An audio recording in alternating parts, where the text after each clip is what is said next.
So guys, so unboxing lang po natin itong na-order kong rare shock ng aking motor. Papalit ko doon kung ito ay legit. Ayan, bubuksan ko na po. Legit ka kaya ito? Rare shock, sa halagang 693. Tingnan natin kung ito ay legit.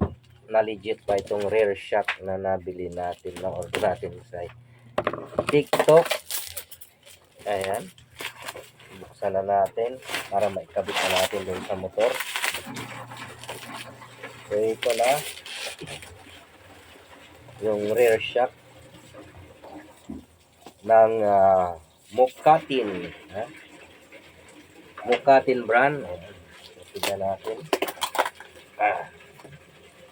Oops, ito munang magulot yung balog at ngayon nire-review lang ako. Ito na, makikita na natin itong rear shock. Kulay pula yung in-order ko. Ayun, legit po guys. Dalawa po. Dalawang rear shock. OMG. Halagang 693. Unlike doon sa kinabit sa dati kong motor na pula rin ang kulay pero hindi siya maganda. After 7 months ay nabali na agad. So kailangan kong palitan.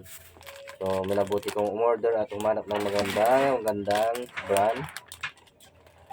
Motakati. Motakin pala, Motakin. Ayan. So maganda siya. Legit yung shop na pinadala sa akin.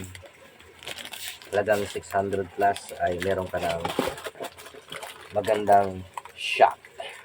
So thank you and God bless all.